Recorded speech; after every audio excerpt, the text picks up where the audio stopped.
ಆಯ್ತಾ? ಅರ್ಥ ಇಲ್ಲ, ಕೇಳಿಸ್ತಾ ಇದೆಯಾ? ಹಾ, ಇದೆಲ್ಲ ನಮಗ್ ಸರ್ವೇ ಸಾಮಾನ್ಯ ಬಿಡಿ. ನಮ್ಮ ಎಲೆಕ್ಷನ್ ಅಲ್ಲಿ ನೋಡದೇ ಇರೋ ಒಂದು ಅಡೆತಡೆ ಅಡಚಣೆಗಳು ಏನೂ ಇಲ್ಲ. ಇದೆಲ್ಲವನ್ನು ದಾಟ್ಕೊಂಡೇ ಬಂದಿದ್ದೀನಿ. ನಾನು ಹೇಳ್ತಾ ಇದ್ನಲ್ಲ ಆಗ್ಲೇ, ಅಧಿಕಾರಕ್ಕೆ ಅಂಟ್ಕೊಂಡು ಕೂತ್ಕೋಬೇಕು ಅನ್ನೋ ಆಸೆ ನನಗಿಲ್ಲ. ಮೊನ್ನೆ ದಿನ ನಿಮ್ಮಲ್ಲಿ ಒಂದಷ್ಟು ನನಗೆ ಆಪ್ತ ವಲಯದಲ್ಲಿರುವಂಥ ಬೆಂಬಲಿಗರು ಬೆಂಗಳೂರಿಗೆ ಬಂದ್ರಿ.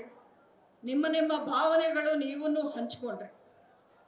ಅದರಲ್ಲಿ ಅನಿಲ್ ಅಂತ ಅಭಿಮಾನಿಗಳು ನೀವು ಪಕ್ಷೇತರರಾಗಿ ಸ್ಪರ್ಧಿಸಿ ಅನ್ನೋಂಥ ಮಾತನ್ನ ಹೇಳೋರು. ಇನ್ನು ಕೆಲವರು ನಾವು ಮೊದಲಿಂದ ಅಂಬರೀಷ್ ಅವ್ರ ಜೊತೆಯಲ್ಲಿ ಕಾಂಗ್ರೆಸ್ ಪಾರ್ಟಿಯಲ್ಲಿ ಗುರ್ತಿಸ್ಕೊಂಡ್ವಿ, ನೀವು ಕಾಂಗ್ರೆಸ್ ಪಾರ್ಟಿಯಿಂದ ಸ್ಪರ್ಧೆ ಮಾಡಬೇಕು ಅನ್ನೋಂಥ ಮಾತನ್ನು ಹೇಳೋದು.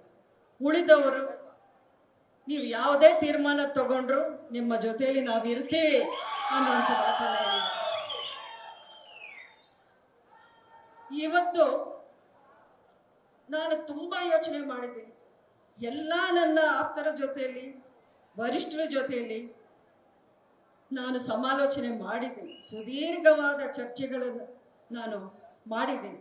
ಎಲ್ಲ ಕಡೆನೂ, ಅದು ಡೆಲ್ಲಿ ಇರ್ಬೋದು, ಬೆಂಗಳೂರು ಇರ್ಬೋದು, ನಮ್ಮ ಮನೇಲಿ ಇರ್ಬೋದು, ಹೊರಗಡೆ ಇರ್ಬೋದು, ಎಲ್ಲ ಕಡೆನೂ ಎಲ್ಲ ವಿಷಯಗಳನ್ನು ಅಲೆದು ತೂಗಿ ನಾನು ಒಂದು ನಿರ್ಧಾರ, ಇದೇನು ಹುಡುಗಾಟ ಅಲ್ಲ, MP ಚುನಾವಣೆ ಅನ್ನೋದು ಹುಡುಗಾಟ ಅಲ್ಲ.